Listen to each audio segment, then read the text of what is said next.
equation. So we're going to talk today about the order in which the transformations happen. That's new. That's a pre-calc thing.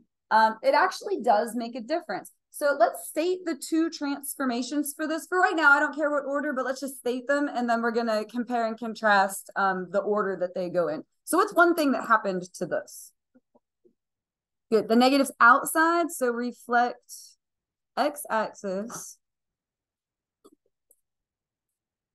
And then the +4 is also outside. It's just like tacked on at the end. So that would be what direction? Up 4. Up and down makes sense. Plus is up, minus is down. So I put two graph grids there. We're going to do the transformations in one order for one of them. And then the other order, like we'll do it both ways. And this isn't like the cookie problem where, oh, there's not really a right or a wrong answer. It's kind of whatever you come up. No, one of them's right and one of them's wrong. Like it does actually make a difference. So let's do them in this order that we wrote first. Just watch this visually, and you're going to have to use your imagination a little bit. What shape would this be based on the squared there? A U shape. Okay, so imagine a U shape right there. Let's do the reflection first. What's that going to do to our U shape? Okay, now it's going to be upside down. Can you imagine it right here? Okay, and then it's going to go up 4. So instead of being centered here at the origin and upside down, you're going to go up 4. It'll start there and then be upside down. We could get more points, but for right now, the purpose of doing this is just to get a visual. So just that center point is fine. Now, again, I want you to watch me point to it and kind of use your imagination. Imagine your regular old parabola here. Now let's do it in the other order. So say you go up 4, 1, 2, 3, 4. Now it would look like this. I'm going to have to erase that.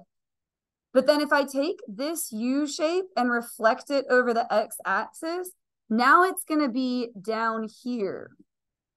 You see how I did that? It went up 4 first, then got reflected.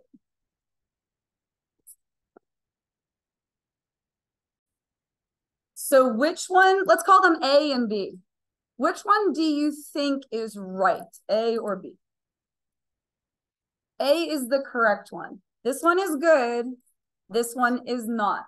The way that you can check that is if you try to plug in a number and see if it comes out correct. The easiest number to plug in is 0. Watch, I'll talk you through it. If you plug in 0, what is 0 squared? 0 times a negative would still be 0 plus 4 is 4. So you should have the point 0, 4. And if you checked like all the other points, they would all be correct as well. So this is the one that is correct. This one is not. So there is actually a right and a wrong order. So here's the order. We're going to do the inside stuff first, then outside. And they thankfully go in the same order for the inside things and the outside things. It goes reflection, stretch or shrink, and then a shift. Reflection, stretch or shrink, and then a shift. So if your reflection is inside, if the negative is inside, that reflects over which axis? The negative's inside. Good. Y-axis. So reflect y-axis. And then next would be stretch or shrink. If the change is inside, what type of stretch or shrink is it? So horizontal stretch or shrink is next.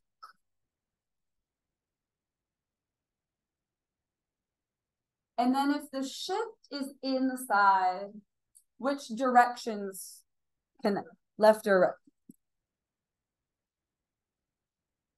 So you do all those things first. So reflect y-axis, horizontal, stretch or shrink, left or right. And then it's in the same order, but the things are on the outside. So next would be reflect x-axis, vertical stretch or shrink, and then up or down. So if you want to number them, you can. That's the order that it's going to go in. So you do all the inside stuff, then all the outside stuff. So we're going to state the transformations, which we've done before. We're just now going to try to put them in the right order. I always get asked, like, how picky are you about the order on a quiz or test situation? I will only judge if the order is correct if the directions say put them in the right order. Does that make sense? So if it doesn't say, then it doesn't matter. Okay, but that is what we're learning for today. So let's try and put them in the right order. So first, let's look at the inside stuff. So this is what's inside the function. What is that shift? Right 6. And again, I know I said this before, but it bears repeating. I'm going to give you the appropriate number of lines. Don't add more lines. Make sure you fill up all the lines. I'm going to give you the right number of lines. Now, outside, there's both a 1/3 and a -8. So look at the list I just gave you. Which one's going to go first? The 1/3. Good. So vertical, what? Shrink by 1/3.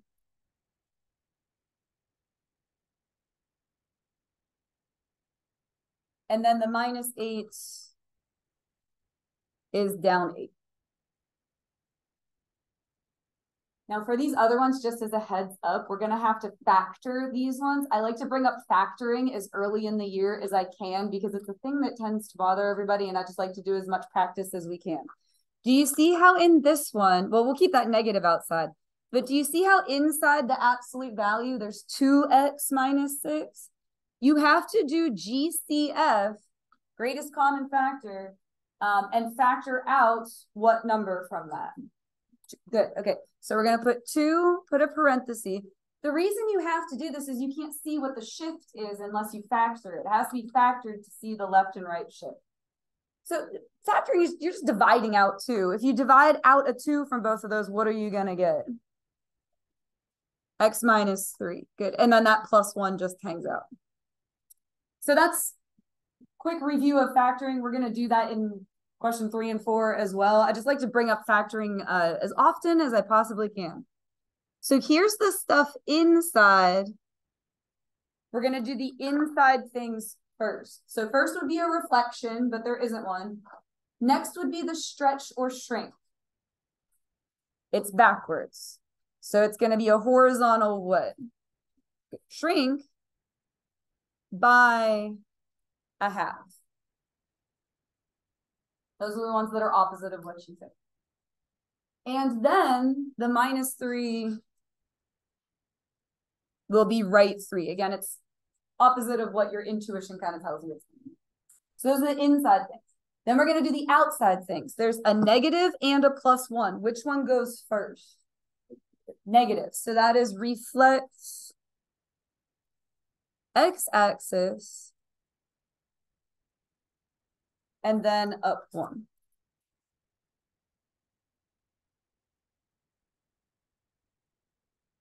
Hanging in there? Oh, cool. So look at this one. We're going to keep that 5 that's out front. But underneath the square root, your GCF is a -1. Or you can just put negative, but you have to factor the -1 out of both of those.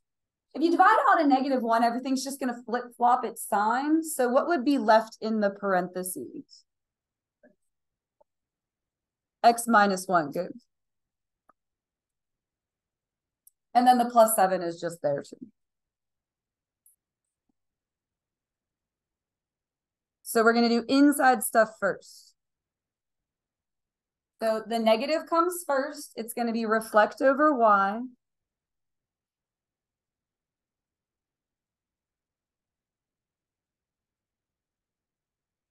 And then the -1 is going to be right 1.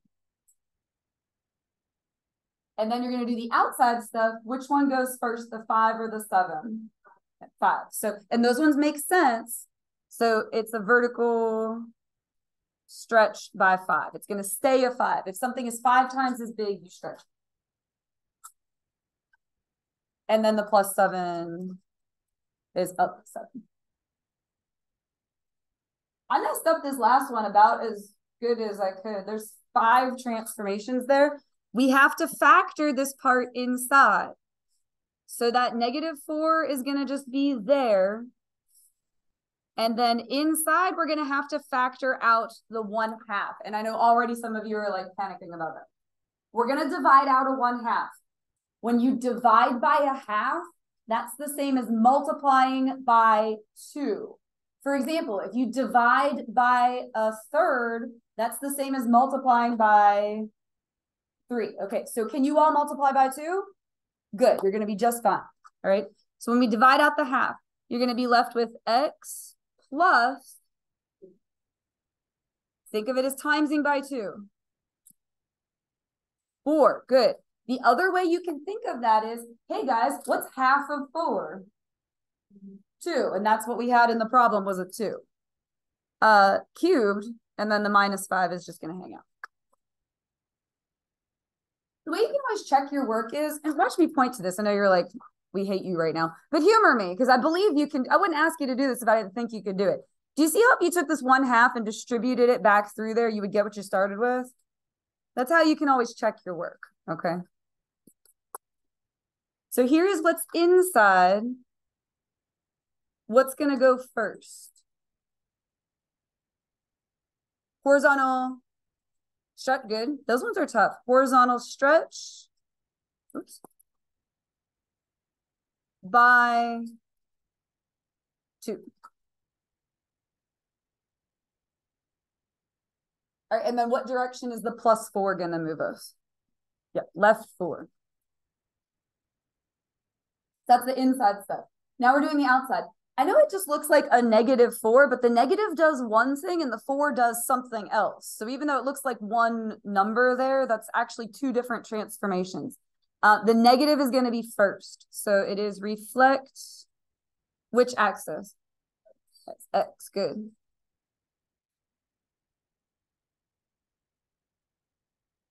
And then what?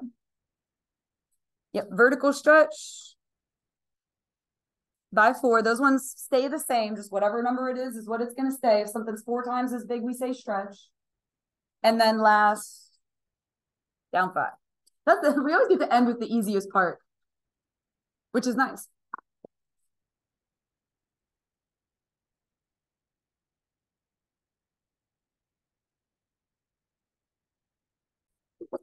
Okay, so here's why the order matters.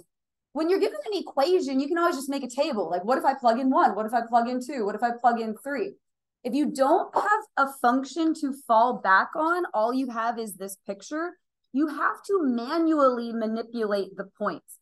I love teaching this because some people, I'm not one of them, but some people can just look at this and manually like manipulate it in their head and like just their brain will just do it. And I think that's so cool. I'm not one of those people, but I think it's neat that people can do that. So we're going to take this as our parent graph and then do all these transformations to it. You know how for the transformations, I'm going to give you the correct number of lines. I'm going to give you a grid that it will fit on. So if your graph goes off the grid, you done goofed. I get people drawing in more boxes. I'm like, no, fix whatever the problem is because you had a mistake somewhere, okay? First thing that we're going to do is make a table for the points that we have so that then we can manipulate them. I like to go left to right just to stay organized. And also it's not bolded, but I do want this point at the top of the semicircle as well. So we're going to have these 5 points that we're going to list out here. So our first one is -5, 0. I'm not doing anything with them yet. I'm just listing them out. So -5, 0. And then we've got -2, 3. What else have we got? So you guys are participating with me, so I'm not just talking at you. 1, 0. And then at the top of the little sort of triangle there, 4, 4. And then go 5, -2. All right, so that's what we have. Now we're going to manipulate it. So when we look at this first one, draw yourself a table. Oh, sorry, but don't put X and Y in there because we're going to need to figure out what we're going to change it to. We're going to do the inside stuff first. Inside affects X, outside affects Y. So inside is X, outside is Y. So here's what we've got inside. That would be a horizontal shrink by 1/2. So we want to do 1/2 of our X values. Remember the ones inside are backwards. Inside of x, we want to do 1/2 of x. Now the stuff outside. We have a reflection and a +3. Which one goes first? Good. So we want to opposite the y values. You're going to negate the y values and then add 3 to them. Okay. So that's our rule. That's what we're going to do. If you happen to be one of those people that, like, once we do a few of these, if you're like, oh, I can just mentally do this, write the table anyway, because if you mess up something, I can give partial credit if you've written a table for me. Okay. So we're going to go down this column for the x's and just do half of all of them. So half of -5 is -2.5. Half of -2 gives you -1. Half of 1 is a half. And then what would the next one be? 2. And then 2.5. Then we're going to go down the y column. We're going to negate them and then add 3. So for the first one, that's a 0. You can't negative a 0. That would just still be 0. And then +3 will give you 3. Next one, you would negate this. So instead of 3, it's now -3 plus 3 is 0. See how these two are the same? That's always nice because it's going to be the same thing over here as well. So that'll just still be 3. 4, you're going to negate that. So it'll be -4 plus 3 will give you -1. And then the last one, it's -2. So we're going to change it to +2 and then add 3. You get 5. Plot the points. And when you connect them, make it look like the semicircle and the 2 line segments, like the triangle sort of looking thing. So you're just going to plot these and then connect the dots. So -2.5, 3 would be right about there. -1, 0. 1/2, 3. I'm going to stop reading them to you because I know that's annoying.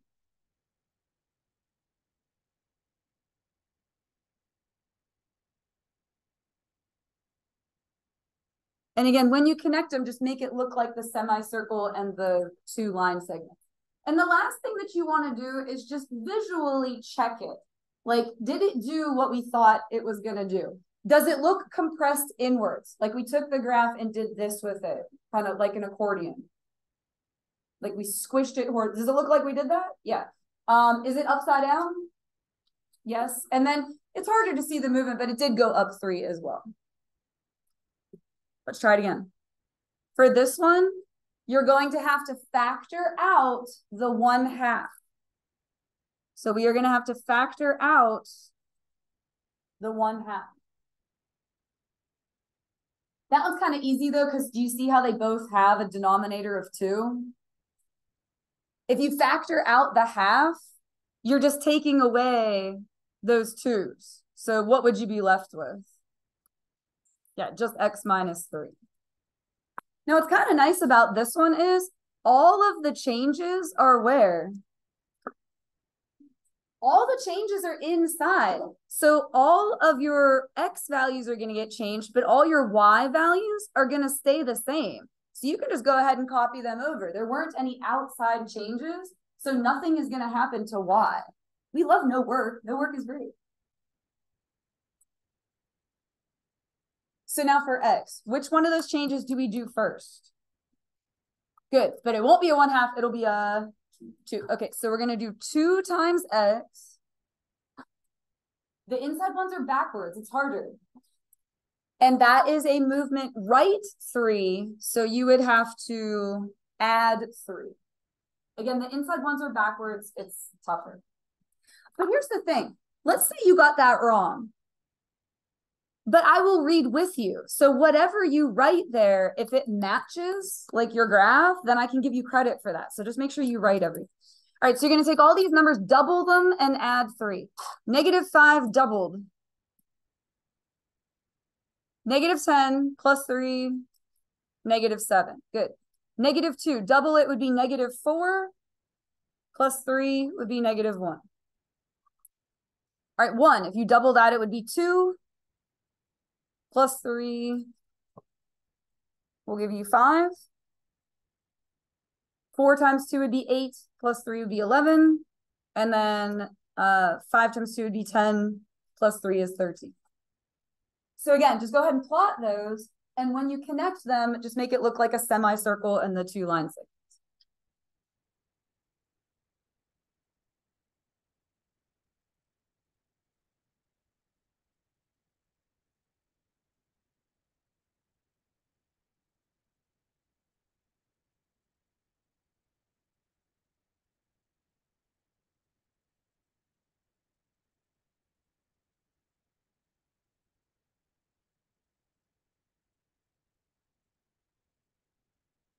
And again, I'm going to give you a grid that it fits on. So if yours goes off the grid, then you just had a mistake somewhere.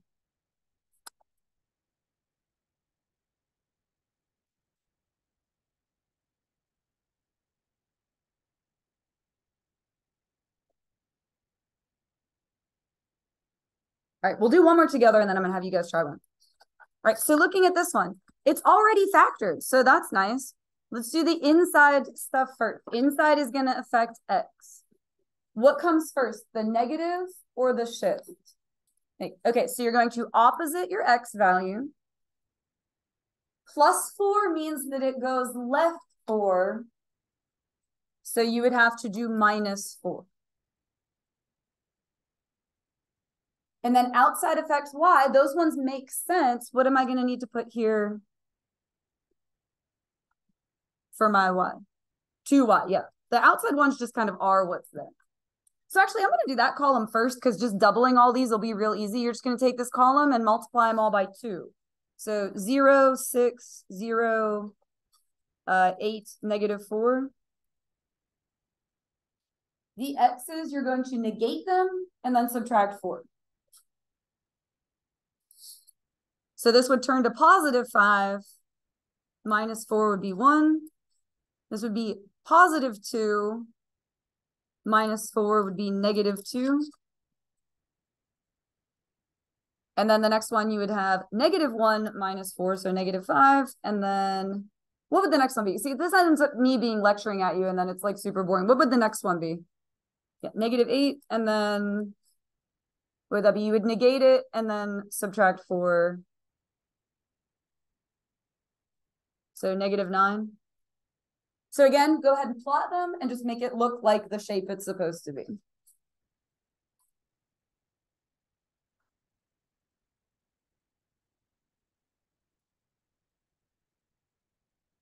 Sorry, I'm trying to draw mine real quick and then I'll get my hand out of the way so you guys can see it.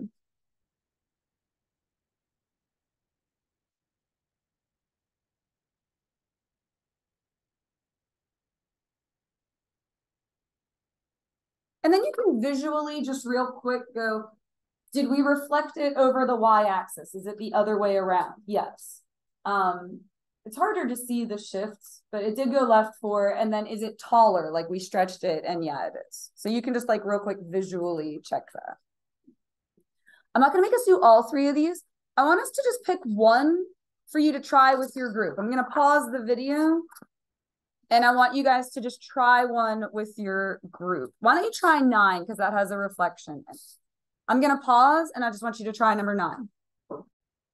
So inside is just a negative. So you're just going to opposite all your X values, which actually makes those pretty easy because you're just going to go down the column and put the opposite of what you had. So whatever was there, you're just negating. All right. And then what did you put for your Y column? Those ones make sense. You don't have to change them. Yep, just 2y plus 2. So all your y values, you're going to double them and then add 2. So that should give you 2. What would that be? 6, 2. You double negative 3, that would be negative 6. And then plus 2, I'm getting negative 4. Can anyone confirm? Is that what you got to? Okay. Well, and then graphing it is kind of like you're checking, because if it doesn't look like that or some point is really off, then you're going to know, hey, like I had a mistake somewhere.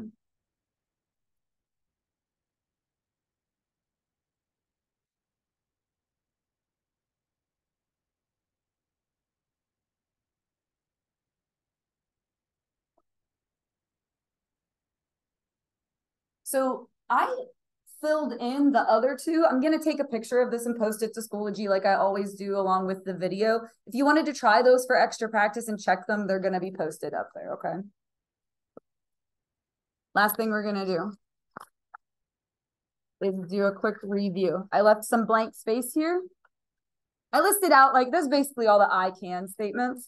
I'm just going to make a couple of quick review questions, like what'll be on your quiz next time, okay? Can I just give a quick pep talk though? Because people always panic about like a quiz. Do you understand that the classworks you do are 20% of your grade? Quizzes are 30. That's not a drastic difference. It's really like another classwork. Do you get what I'm saying? Like I feel like that word quiz startles everybody. It's not that different. Okay. So let's do one on slope. So I made up a couple of points here. So you have to be able to find a slope, write the equation of the line, and graph it. This is back from Algebra 1, which sounds like it should be easy, but it's been a while, so it's tough. So first, let's find the slope. Do you remember how to find slope? Good. Okay, let's start with that. These are your y numbers. So it's going to be -1 minus -4, and those are going to cancel, and we'll get to that in a second. So you subtract your two y values, fraction bar, and then subtract your x values. Good. So what would go in the denominator? Yep, 8 minus 2. And then we just got to simplify that.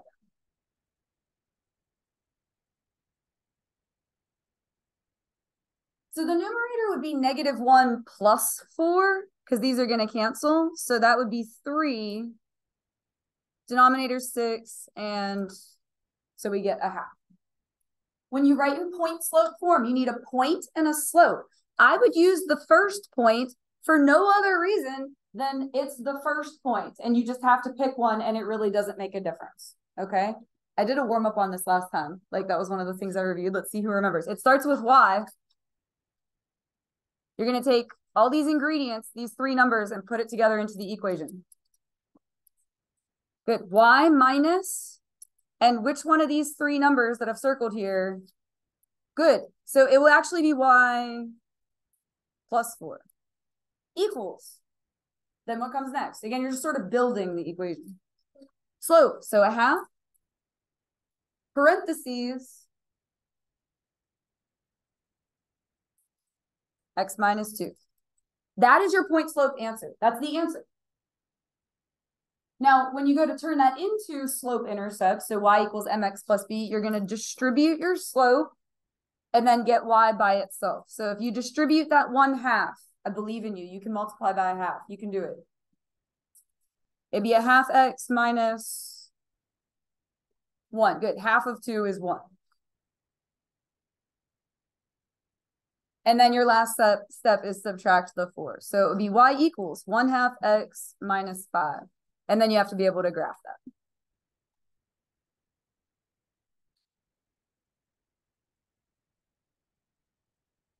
So you would start at -5. And then your slope of a half tells you to go up 1 right 2. I know, you're going to make it. We're almost to the end of the block. I want to review with you. I don't want to just like throw it at you. You know what I mean? Like, I want to do a review.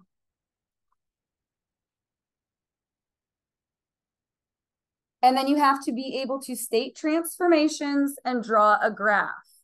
So let's do an exponential one.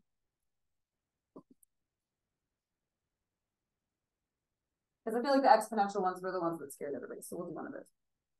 This is obviously not exhaustive of the quiz. You understand there will be more than 2 questions, right? Like, I just picked out what I thought was going to be the hardest stuff for you and figured we would review them. Now, if it doesn't say the order has to be correct, then you can write it in whatever order you want. So this is exponential. And there's 2 transformations. So what happened to it? The x plus 1 is left 1, backwards, and then down 2. And so we're going to make a graph. So exponential is the swoop. It looks like this. Has a horizontal asymptote. Typically, it's in the center, but this one went down too.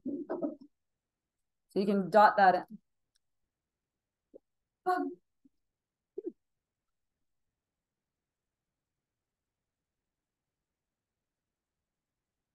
And then I'm going to make a table.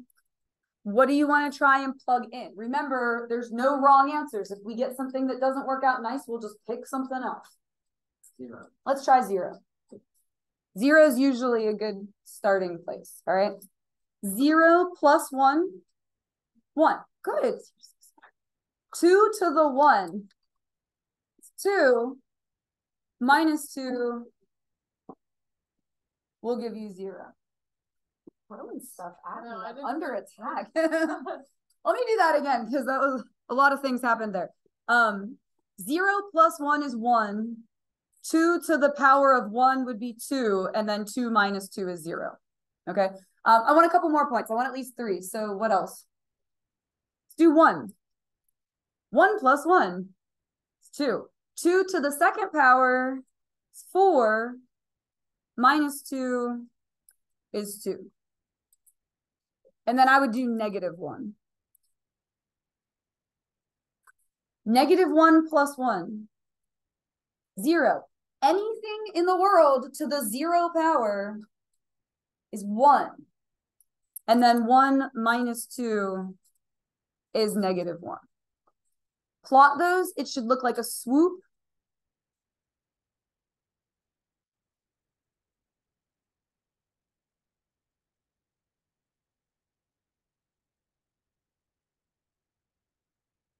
So again, the quiz is longer than that. I just made up 2 questions that I think are on like they're harder questions. It will be on everything we've covered so far.